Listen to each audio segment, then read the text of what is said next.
So depending on what side you look at it, 2020 definitely forced/encouraged people to actually take a look at their life, especially when it came to their finances, their jobs, and the things that they were given attention to as far as their career goes. I personally think 2020 was a liberating year for a lot of people because it kind of forced people to do things outside of the norm and instead of relying on regular jobs or comfortable jobs for money, happiness, and living. In my last video, I shared tips and tricks to start a business and ways to get your mind going to start a business from home in 2021.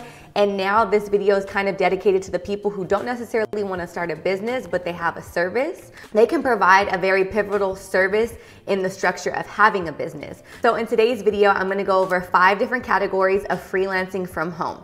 Starting out with graphic design. Graphic design from home can work for so many people that didn't necessarily go to school for graphic design. The different jobs under graphic design would be a mood board creator, a website designer, editing photos, art illustration, as well as packaging design. Mood board creators are great because if you're the type of person who doesn't like necessarily being in front of the camera, or you're the type of person who knows how to curate feeds, has a really good eye for aesthetic, you can literally get paid on freelance websites to create mood boards or even to curate Instagram feeds and mood boards for certain brands. Some people have great mindsets when it comes to business, but they don't have an eye for creativity. So you can offer your services as somebody who's there to create an aesthetic for a brand. Giving you a brief example, if you go on Canva's website, and we're gonna go here to Canva. Let me screen record this.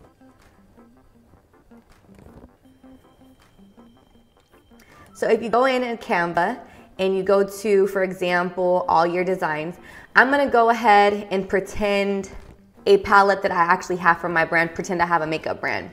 Now, the business/client has given me a whole bunch of pictures, but she doesn't know what her branding's gonna be. She doesn't know what color she's gonna pick. She doesn't necessarily know what fonts or logos or things like that. So you can simply go on Canva, you can click the picture, and then you can click this top piece right here where it says background colors, and you can get the document colors that are in the picture. This is great because you can create the mood board and actually give them the color code. So say for example, they go and they try to get packaging made, or they go to try to get labels made or branding made. You can literally curate a whole package for them based off of the pictures that they already give you, and your job is just to make it aesthetically pleasing.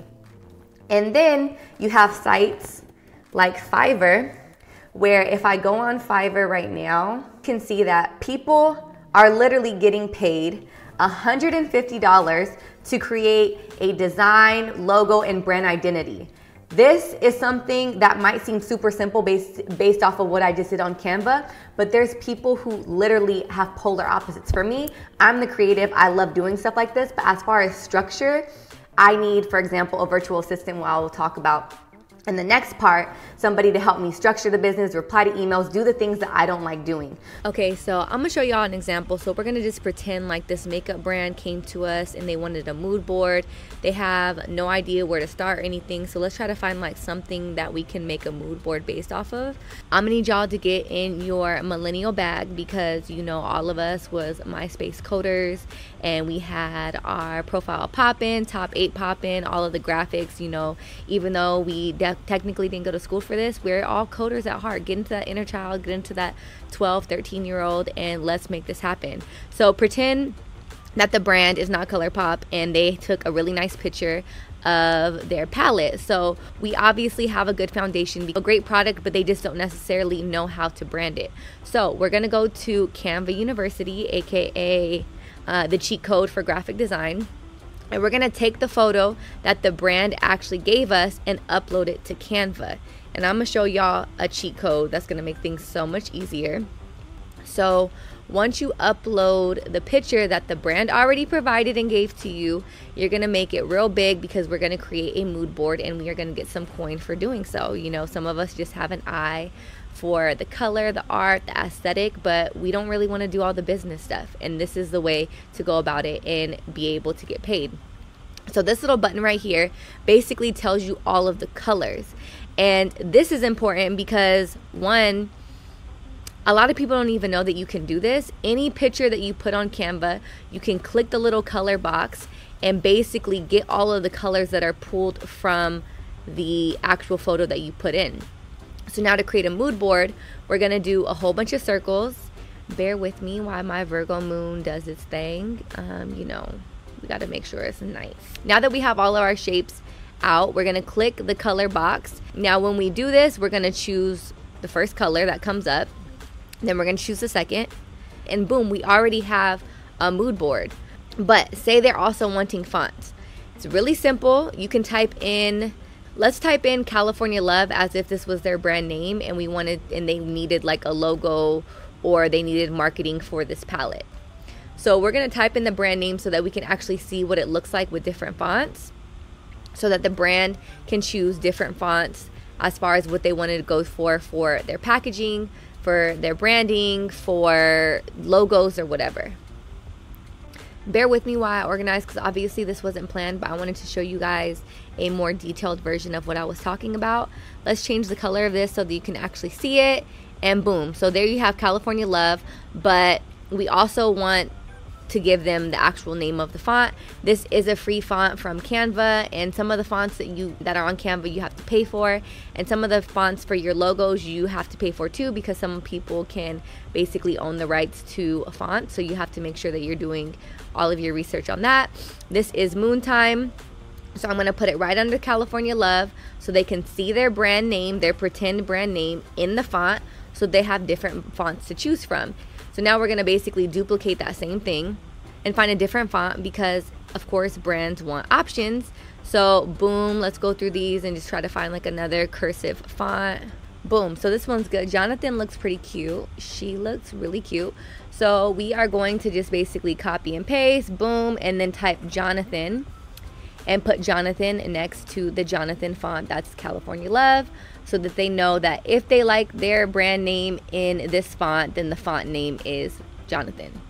Now let's do one more just for some diversity. That's something a little bit more bold. So let's look for another font. Now that I'm done resizing everything, we see we have a nice color board. We have fonts to choose from, but this color board means nothing if we don't actually have color codes. Now, why are color codes so important? So color codes are not only important because it makes everything cohesive, but say for example, this palette, I wanted to get packaging that had the exact same color. Oftentimes, manufacturers will ask you what the color code is, and sometimes people will just say orange or pink or purple, when that's not a color code, that's just the actual color. If you want the exact shade of this, click the actual color, click little square, and then you go right there, and then boom, there's the color code. So you copy and paste that, and then copy and paste it underneath it. This gives brands options. A lot of people don't know that you can do this for free. Some people know that you can do this for free. They just don't have the patience or ability to use different softwares. A lot of older brands don't have things like this.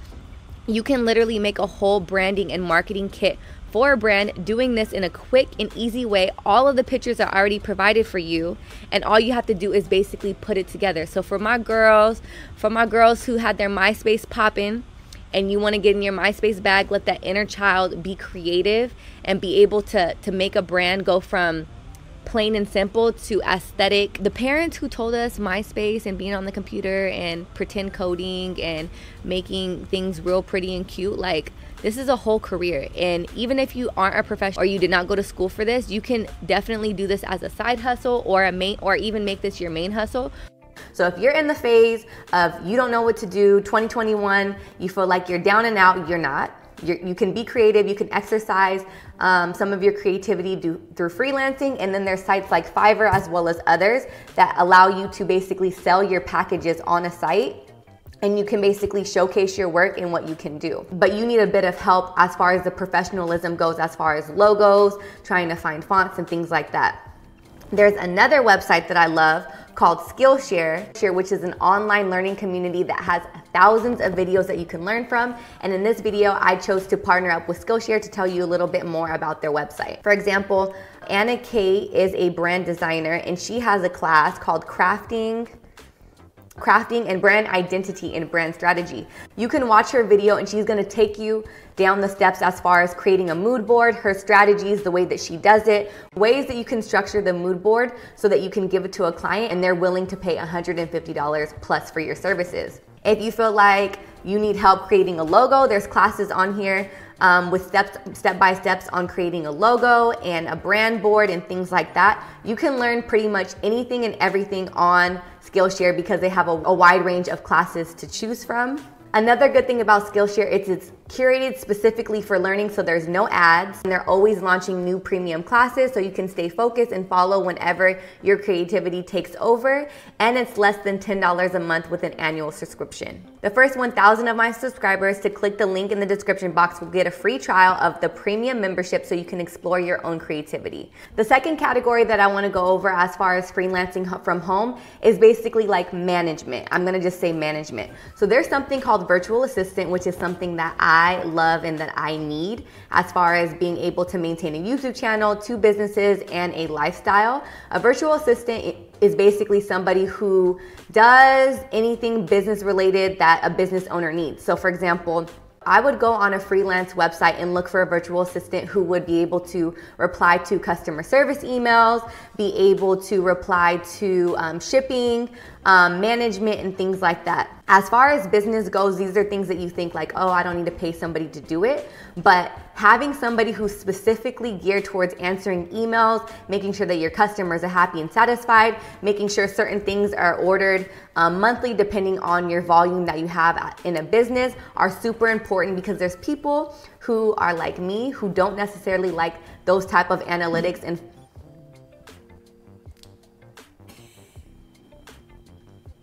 there are people like me who don't necessarily do great with following up with emails, and I'd rather be immersed in analytics as far as marketing and branding and photography and things like that. Another part of a management job is social media managing. So, for example, once again, I'm basically dragging myself in this video, in this particular segment, because I do great with doing photo shoots for Praise Her, or taking photos for myself, but sometimes I get lost in the day-to-day life that I'm not necessarily taking the time to actually post my things on social media. So if you're the type of person who likes scheduling, who likes structure, who likes stability, who can basically come in and organize somebody's life, somebody's business, there is a freelance job opportunity for you as far as social media management or virtual assisting. People will pay you to basically curate their feed, post things on time, reply to comments, and basically implement new ideas and strategies that would help them grow their social media platform. Okay, now this next freelance opportunity is for all of my writers. If you're the type of person who loves editing, editing essays, loves cover letters, things like that, there's also freelance opportunities for you. Skillshare also has videos on teaching you how to create cover letters, resumes, things like that. Sometimes people know how to be in front of people and they're great with verbally communicating, but they're not necessarily great as far as putting things together and packaging it well. The second to last category is basically like my music category. If you are an artist and you're up and coming and you have your own music, or you just like making beats and you produce beats, or you do both, you can put your services on Fiverr or learn even how to create beats or audio intros for people like me who are YouTubers and always need copyright-free background music. You can make beats and put them on freelance websites, and people will pay to use your beats in the back of their videos or whatever they choose to use those beats for. Another thing is if you're somebody who is a vocalist or has a wide range of the way that you can use your voice, people will also pay you to do voiceovers for their cartoons or even for their music intros and things like that. And shout out to all of the parents who have been doing their best as far as virtual learning goes with their kids. From my experience, for people who are parents and who have kids that are learning from home, there's definitely a need for online tutors. So if you're a person who has a great knowledge of certain subject formats and you're patient and you can do online tutoring, there's a huge opportunity right now more than ever for online tutoring, where you can literally be making $200 or $300 a day by tutoring different kids all over the country. So that concludes today's video as far as making money from home in 2021 service-based businesses. I hope you guys enjoyed it and you guys liked some of the ideas that I gave you. Once again, do not be scared to go on Skillshare and try to learn something new. If you have a passion, but you don't necessarily have the skill to package it up and get paid for your work, you can go on Skillshare and learn how to basically make your hobbies into full-time or part-time jobs while freelancing at home. Thank you guys so much for watching, and I hope to see you in the next upload. Bisous!